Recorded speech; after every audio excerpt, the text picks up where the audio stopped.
Hola, ¿qué tal? Hoy voy a estar hablando de la carta natal de Marilyn Monroe, que fue una actriz, modelo y cantante estadounidense, conocida por interpretar papeles cómicos de rubia explosiva en la década de los 50 e inicio de los 60. Nace el 1 de junio de 1926 en Los Ángeles, Estados Unidos.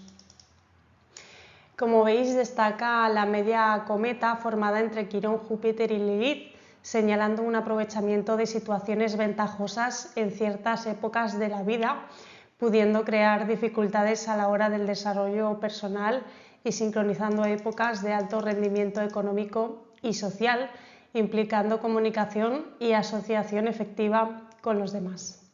El gran quincucio que forma entre Marte, Neptuno y Saturno está relacionado con grandes aficiones, es una figura ideal para los artistas. El elemento predominante es el aire, que prioriza la razón. La mente es el aspecto más importante y debe ser desarrollado. En ese sentido, los procesos de socialización y comunicación son fundamentales. Al relacionarnos con los demás podemos intercambiar ideas y crecer intelectualmente. Al igual que el fuego, el aire tiene un lado expansivo y vivo, casi siempre optimista, que sirve precisamente para comunicar, siempre en busca de estímulos intelectuales, siendo pioneros en nuevas cosmovisiones y creando valores e ideales propios a partir de la experiencia a compartir. La modalidad fija indica que lograba resultados a través de la perseverancia y la determinación. Son de ponerse metas y objetivos. Era firme de carácter y de voluntad, confiable, conservadora, constante en sus hábitos y opiniones. Se guiaba por el sentir y no por el hacer, como los cardinales. Una persona con varios elementos fijos en su carta rara vez cambia, pero cuando cambia lo hace de forma radical. Era una persona obstinada, algo perezosa a veces. La polaridad positiva sumaba extroversión, emisión y acción. La percepción del mundo según lo que veía y el interés por lo que estaba ahí fuera en el exterior. El planeta dominante es la Luna, que estaba dominada por los impulsos y las emociones. Tendía a los cambios y a la inestabilidad. Triunfaba en todos los trabajos en lo que necesitaba tener sensibilidad, inspiración, conectar con los sentimientos de los demás. Con Sol en Sagitario en casa 11, tenía afinidad por viajar por el mundo, valiéndose de la aventura, el conocimiento superior, la fe y el optimismo. La mayoría de los sagitarianos tienen la curiosidad natural que cubre una amplia gama de temas. Iluminar todo a su alrededor porque creen en sí mismos.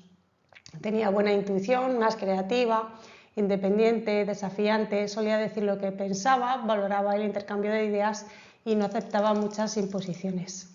Con la luna en Acuario, en la casa 7, inspiraba en una persona con mayor conciencia de sí misma, una buena sintonía con el futuro, algo que permitiese un enfoque más fresco en sus relaciones más cercanas. Tendía a buscar apoyo emocional por medio de las relaciones, descubriendo más sobre sí mismo al compartir sentimientos. Por lo tanto, tendía a disfrutar de estar cerca de personas, ya sea contactos familiares, amigos o parejas. Con la luna en conjunción Júpiter generaba una gran sensibilidad psíquica y afectiva. Sus sentimientos eran más idealizados e incluso fraternales. En cuadratura con Saturno, en determinados momentos tenía una cierta sensación de soledad sentimental, bien sea porque todavía no había encontrado la pareja que deseaba o porque no se sentía comprendida en el seno familiar. Y en oposición con Neptuno, esta luna balanceaba el gran torrente de emociones y percepciones internas que iba a experimentar, muchas de las cuales serían de carácter subconsciente.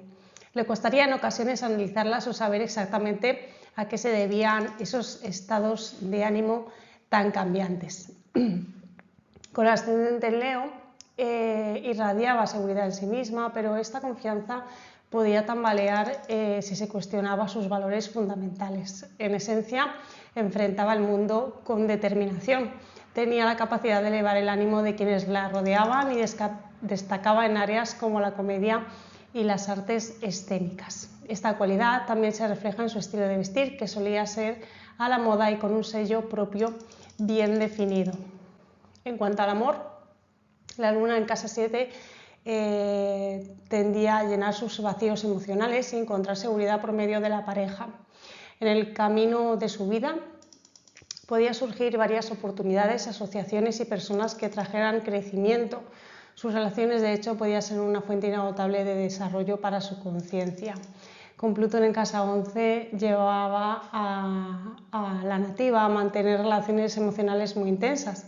Con el Sol en casa 11 daba cierta importancia a la libertad, así como a las amistades y actitudes que tenían una dimensión social.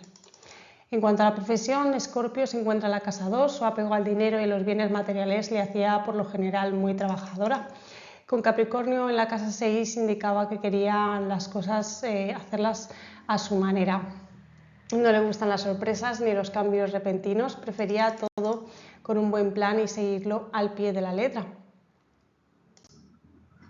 Con Mercurio en casa 10, la persona Marilyn a tener más naturalidad para lidiar con la vida pública que la mayoría, y avances como la fama, la influencia social, la autoridad y la estima pública son algunos de los puntos que validaban el logro de los objetivos. Con Mercurio en conjunción con Sol gestaba una personalidad expresiva, curiosa e intelectualmente inquieta. La parte de la fortuna se encuentra en Aries, que hacía a la nativa más autónoma y responsable de su vida y sus decisiones. Esto haría que solo se sintiera cómoda cuando tenía a alguien cerca para guiarla en sus decisiones. Por miedo a disgustar a las personas, también evitaría dar su opinión, sobre todo si difería mucho de los demás. Con el nodo norte en Piscis es de los más creativos, prolíficos en ideas y sensibles a las emociones colectivas, y por eso mismo es uno de los más vulnerables y complicados de trabajar. Para estos individuos, acoger su naturaleza creativa y ansiosa podía verse como un signo de debilidad. Las emociones podían ser difíciles de manejar por miedo a sentirse incompetente. El nodo sur en Capricornio tendía a cargar con responsabilidades que no la correspondían, a sostener viejas y caducas estructuras que únicamente respondían al miedo al ser constructora de su propia vida. Con Quirón en Tauro podía dar lugar a algunos problemas relacionados con la inseguridad o la autoestima. La inseguridad también podía deberse a la escasez de algún bien material que consideraba fundamental. En la casa 9 es posible que haya habido algún bloqueo en relación con los deseos o incluso prejuicios de conceptos religiosos, filosóficos, espirituales y de justicia en los que estaba inserta generalmente la familia, que no concordaban con sus propias percepciones internas. Con Lilith en Leo podía percibirse como una lucha interna entre aquellos que no aseguraban el aplauso y las ganas de transgredir las conductas que se esperaban de ella, que se podía expresar de manera dramática o de manera exagerada. Marilyn nos deja el 5 de agosto de 1962 por ingesta excesiva de medicamento, como indica Mercurio en tránsito sobre Neptuno natal en oposición a la luna natal. Muchas gracias por acompañarme en un vídeo más. Nos vemos en el próximo.